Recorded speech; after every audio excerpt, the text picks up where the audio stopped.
Antianginosos. Mi nombre es Darío Skublisky, del Departamento de Farmacología, Facultad de Medicina, Universidad de Buenos Aires. Las enfermedades cardiovasculares son de las más frecuentes en el mundo. Según la OPS, en el año 2014, las enfermedades del aparato circulatorio constituían el 28% de las causas de mortalidad, por arriba de las neoplasias 20% y de las enfermedades metabólicas. Por otro lado, la cardiopatía isquémica es la causa más frecuente de mortalidad en todo el mundo, seguida por el accidente cerebrovascular y, en tercer lugar, el EPOC. Dentro de las consecuencias de la aterotrombosis, la ruptura de placa, la fisura y o trombosis tienen como determinantes finales síndromes coronarios agudos como la angina inestable y el infarto agudo de miocardio. Tienen también como consecuencias finales el ACV isquémico o el ataque isquémico transitorio, la isquemia crítica de miembros inferiores y pueden llevar directamente a la muerte cardiovascular. Las instancias intermedias la constituyen la angina estable y la claudicación intermitente. Entonces, cuando hablemos de farmacología antiisquémica, vamos a estar hablando de dos cosas. Por un lado, las drogas que actúan sobre la coagulación, la agregación y la fibrinólisis, como la aspirina, los fibrinolíticos y la heparina. Y por otro lado, las drogas que actúan sobre la perfusión coronaria, que es de las drogas que vamos a hablar hoy, los antianginosos. La angina de pecho, que es la manifestación primaria de la cardiopatía isquémica, es causada por episodios transitorios de isquemia del miocardio que son consecuencia del desequilibrio entre el aporte y la demanda de oxígeno en esta capa muscular. Tal desequilibrio entonces puede provenir de un incremento en la demanda de oxígeno de esta estructura o por disminución del aporte de oxígeno al miocardio o en ocasiones por ambos factores. Por lo tanto, tenemos por un lado el aporte de oxígeno y por otro lado la demanda de oxígeno. Muchas veces se combina una disminución del aporte con una demanda normal o una disminución del aporte con un aumento en la demanda. Y el aporte de oxígeno depende principalmente de la circulación coronaria al contenido sanguíneo, mientras que la demanda de oxígeno depende de la poscarga, la contractilidad y la frecuencia cardíaca. Recuerden estas tres variables que son muy importantes. Recordemos también de fisiología que las arterias epicárdicas son las que están por fuera entonces del pericardio, dan las ramas perpendiculares que van entrando entonces en el miocardio, en la parte subepicárdica, hasta llegar al miocardio propiamente dicho, y de ahí a la zona más profunda que es el subendocardio. También recordemos que durante la sístole es el momento en el cual los vasos intramurales intramiocárdicos se ven aplastados por el masaje cardíaco, de tal manera que las manifestaciones isquémicas se van a ver principalmente en la sístole a nivel subendocárdico. ¿Pero qué lleva al síndrome coronario agudo? ¿Cuál es el evento determinante? Tómense unos segundos y piénsenlo. Es el accidente de placa.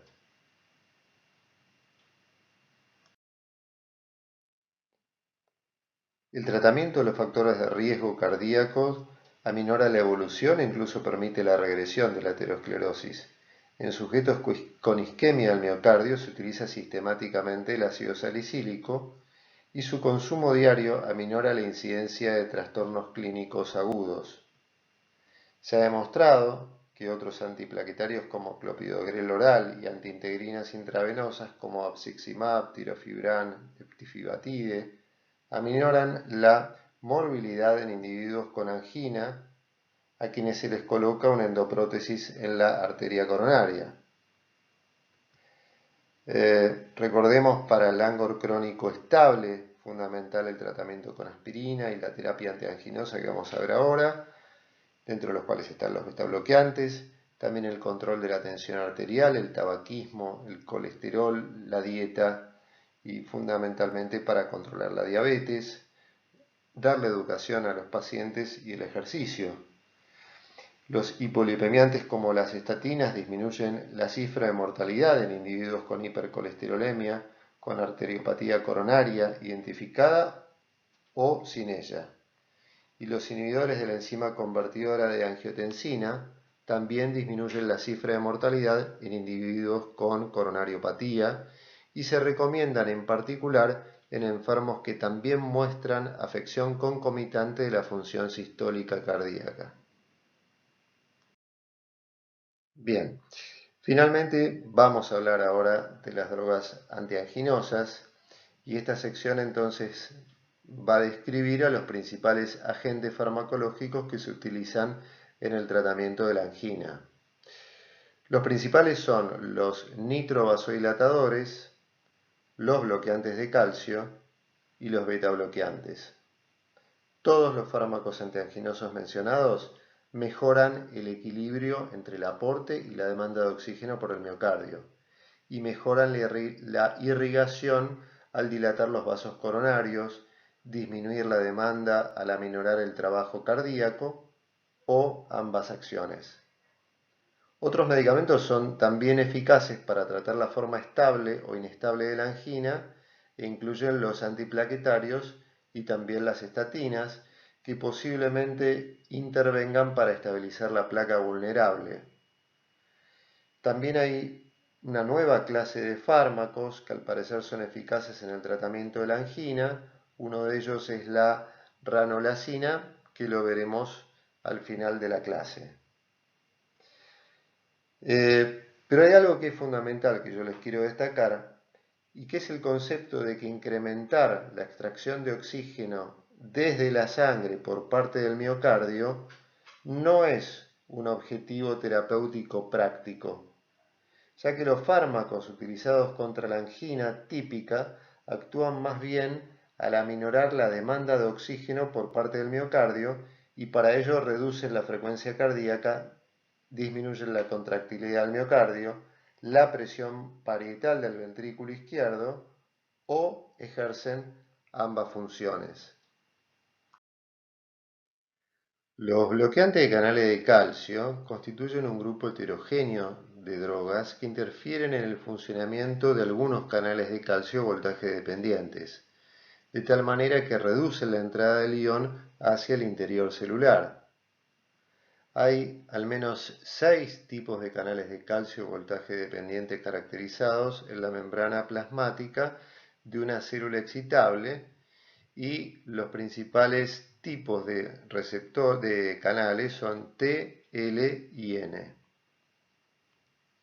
Los antagonistas son bloqueantes de las corrientes de calcio que discurren a través de los canales L y T, y los miembros bloqueantes L son de gran importancia y son los que vamos a ver ahora. Entonces, los BCC inhiben la acción de los canales de calcio tipo L, llevan a la vasodilatación del músculo liso vascular por disminución de calcio al citosol, y en este sentido se puede ver tanto a nivel del músculo liso vascular como gastrointestinal como uterino, y en general son depresores. Los bloqueantes de canales de calcio tienen un grupo bien diferenciado que son los dihidropiridínicos, que tienen acción predominantemente vascular, y por otro lado hay dos grupos como las benzotiazepinas y las fenilalquilaminas, que son grupos distintos pero que comparten algunas propiedades en común y que actúan principalmente sobre los canales de calcio miocárdico. De tal manera que tanto el diltiazem como el verapamilo están contraindicados en la insuficiencia cardíaca, mientras que los dihidropiridínicos tienen otras propiedades como que al actuar a predominio vascular producen hipotensión excesiva, que ello lleva a la taquicardia refleja, y como veíamos antes, la taquicardia lleva al aumento del consumo de oxígeno miocárdico. La excepción en este caso sería principalmente la amlodipina, donde no produciría tanto este efecto vasodilatador y no llevaría al robo coronario. Entonces, dentro de las dihidropiridinas, la droga patrón del grupo es la nifedipina, y dentro de las otras está el verapamilo y el diltiazem. Por lo tanto, el verapamilo tiene principalmente acción miocárdica y en menor proporción vascular, el diltiazem también, y las dihidropiridinas prácticamente no tienen acción miocárdica y es predominantemente vascular. Veamos a las dihidropiridinas, droga patrón entonces, la nifedipina. Puede mejorar el flujo coronario de manera directa al vasodilatar, pero al disminuir la resistencia periférica y provocar la taquicardia refleja, el resultado final es que aumenta el consumo de oxígeno miocárdico. En conclusión, las dihidropiridinas no son buenos antianginosos, sí son buenos antihipertensivos. En el caso del verapamilo y el diltiazem, son menos potentes como vasodilatadores. En general, reducen las 4 propiedades cardíacas y es más inotrópico negativo, por ejemplo, que los que tienen acción vascular. No aumenta la frecuencia cardíaca debido al efecto cronotrópico negativo directo, más allá de que sea algo vasodilatador. Disminuyen algo la resistencia vascular y la presión arterial, pero sin cambios significativos en la frecuencia cardíaca. Y el que tiene mayor efecto inotrópico negativo es el verapamilo.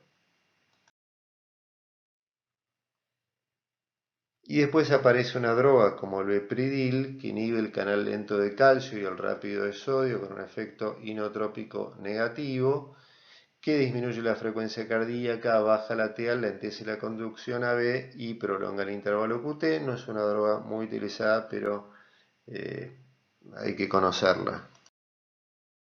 Dentro de los efectos adversos de este tipo de drogas, en el caso de las dihidropiridinas, el efecto adverso más frecuente y esperable es el edema pretibial, que es refractario a diuréticos. La hipotensión también lo es, el enrojecimiento cutáneo, principalmente facial, los cuadros de cefalea, las palpitaciones y obviamente la taquicardia refleja. En el caso del verapamilo y el diltiazem, lo más común es la insuficiencia cardíaca, la hipotensión, el bloqueo auriculoventricular y la bradicardia.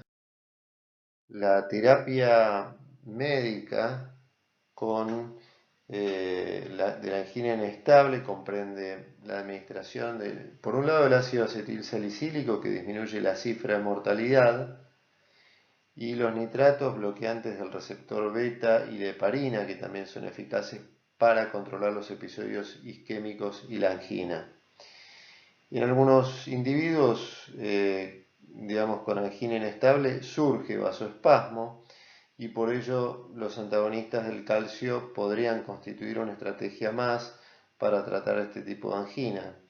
Sin embargo, bueno, no hay pruebas suficientes para valorar si el tratamiento de este tipo disminuye la mortalidad, excepto cuando el mecanismo primario es el vasoespasmo. En un estudio clínico doble ciego y aleatorizado se observó que la nifedipina, un dihidropiridínico de acción corta, era menos eficaz que el metoprolol, pero no hay estudios que respalden la utilidad de administrar un dihidropiridínico a sujetos con angina inestable. A diferencia de ello, la terapia orientada a la disminución de la función plaquetaria de los episodios trombóticos disminuye en forma clara la morbilidad y mortalidad en personas con angina inestable, y la administración de estatinas también disminuye el número de problemas cardíacos adversos. En el caso del infarto de miocardio, no existen pruebas de que los antagonistas del calcio sean beneficiosos en el tratamiento temprano o la prevención secundaria del infarto agudo de miocardio agudo. Y en varias investigaciones, las dosis altas de dihidropiridínicos de acción corta, como la nifedipina, tuvieron efectos negativos en la mortalidad. Por el otro lado, el diltiazem y el verapamilo pueden reducir la incidencia de infartos a repetición en sujetos con infarto de miocardio que no son candidatos para recibir un antagonista del receptor beta, pero los antagonistas del receptor mencionado siguen siendo los fármacos de primera elección, o sea, los antagonistas beta. Y una vez más, la administración de estatinas puede mejorar la cifra de eventos adversos cardíacos, al parecer por un mecanismo independiente de los lípidos que tendría que ver quizás con la remodelación. En general, los bloqueantes de canales de calcio no tienen grandes interacciones, excepto aquellas que tienen que ver con la citocromo P450-3A y con la alteración de la cinética de la digoxina, principalmente el verapamilo. Bien, pasamos a este segundo grupo de drogas que es muy importante, son los nitratos. Estas drogas se utilizan desde el siglo XIX, los nitritos y los nitratos orgánicos, en la terapéutica de la angina de pecho. Y si bien estas drogas causan vasodilatación directa, lo hacen preferentemente en el territorio venoso y no en el coronario. Por ello, es mejor llamarlos nitrovasodilatadores que directamente antianginosos. Estos fármacos nitrovasodilatadores deben su nombre a que liberan óxido nítrico y actúan como fuente externa y suplementaria de este autacoide para el árbol vascular, en particular cuando su producción está disminuida por disfunción endotelial. Los tres principales nitratos orgánicos son la nitroglicerina, el dinitrato de isosorbide y el mononitrato de isosorbide. La nitroglicerina es un líquido volátil, mientras que los derivados del isosorbide son sólidos. Ahora vamos a ver algunas características y su farmacodinámica. Entonces, como los nitratos y nitritos orgánicos son formas oxidadas del óxido nítrico, que en presencia de nitroreductasas intracelulares se reducen y desprenden el gas, su mecanismo de acción es similar al del autacoide, al del óxido nítrico. Por ende, se genera la activación de la guanil ciclasa soluble del músculo liso con formación de GMP cíclico y la subsecuente activación por este de la proteinquinasa G, enzima que induce la relajación al fosforilar las cadenas livianas de miosina. El mecanismo de acción de los nitrovasodilatadores, sus acciones y sus efectos tienen que ver con que a bajas concentraciones producen dilatación venosa. Esto genera una reducción en la precarga, que lleva a su vez una disminución del volumen intraventricular y la tensión parietal del ventrículo izquierdo, con lo cual se genera menor demanda de oxígeno y aumento del flujo arterial subendocárdico, llevando a una mejor irrigación miocárdica sin modificar la tensión arterial. Estas drogas se administran la nitroglicerina y el dinitrato de isosorbide por vía sublingual. La nitroglicerina se administra solo durante el episodio anginoso y el dinitrato previo a actividad física, sobre todo en pacientes con ángulo crónico estable. Y también hay preparados de acción prolongada como mononitrato de isosorbide por vía oral o la nitroglicerina por vía transdérmica en parches, que prácticamente está en desuso por algo que vamos a ver en un ratito.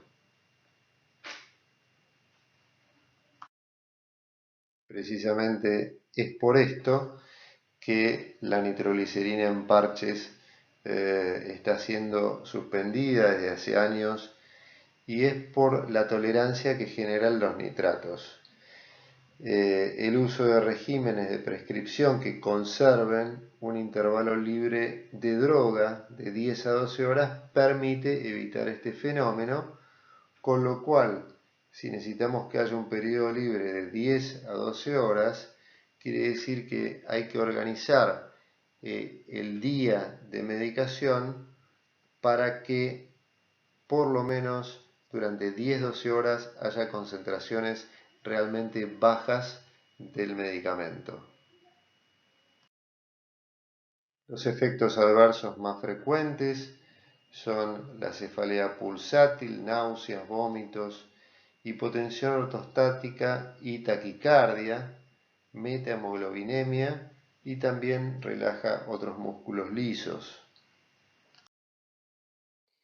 Los nitratos y los antagonistas del receptor beta-adrenérgico, así como los antiplaquetarios, constituyen los elementos básicos de la terapia del síndrome coronario agudo. La aspirina inhibe la agregación plaquetaria y prolonga la supervivencia. La heparina, al parecer, también disminuye la frecuencia de angina y evita el infarto. Los nitratos son útiles para reducir el vasoespasmo y disminuir el consumo de oxígeno por el miocardio, al aminorar la presión parietal ventricular, y la administración intravenosa de nitroglicerina permite que se alcancen rápidamente concentraciones grandes del fármaco. La nitroglicerina es degradada rápidamente y por esa razón hay que ajustar las dosis en forma rápida y segura por medio de la administración intravenosa. De existir vasoespasmo coronario, es posible que la nitroglicerina intravenosa sea eficaz, aunque a veces se necesita agregar un antagonista del calcio para tener control completo en algunos pacientes. Ante el posible riesgo de hipotensión profunda, va a ser mejor no usar los nitratos y recurrir a otra terapia antianginosa si las personas han consumido en un lapso de 24 horas previas un inhibidor de la fosfodiesterasa 5 como el sildenafil. Y otras contraindicaciones de los nitratos son el síndrome de hipertensión endocraniana, porque aumentan la presión endocraniana, el embarazo, la hipovolemia, la insuficiencia cardíaca derecha, el taponamiento cardíaco. Y cuidado, porque estas drogas no se las puede suspender bruscamente porque tienen riesgo de rebote. El nitroprusiato de sodio es un nitrato distinto a los otros que vimos previamente. Tiene una acción predominante vasodilatadora arterial, por ende provoca taquicardia refleja, por esto mismo no puede ser considerado un antianginoso. Se lo utiliza para las emergencias hipertensivas y el nitroprusiato es una molécula inestable, libera óxido nítrico sin la necesidad de una reductasa y también libera iones cianuro. El nitroprusiato produce vasodilatación, como dijimos, predominantemente arterial, con disminución de la resistencia periférica, aunque también lo hace en el territorio venoso, y al disminuir la precarga y la poscarga mejora el volumen minuto cardíaco. Pero el riesgo de hipotensión severa limita bastante su uso terapéutico. El nitroprusiato no es activo por vía oral, ya que se absorbe poco y se degrada muy rápido, y la liberación del óxido nítrico desde el nitroprusiato ocurre casi de inmediato en todos los tejidos en los que encuentra su paso, especialmente los eritrocitos, el endotelio, el músculo liso vascular. Eso lleva a un rápido metabolismo de la molécula del nitroprusiato, y la degradación espontánea del mismo genera un ion muy tóxico que es el cianuro, que es convertido a tiocianato por la rodanasa hepática, y ni el cianuro ni el tiocianato presentan actividad vasodilatadora, y a su vez el tiocianato es 150 veces menos tóxico que el cianuro.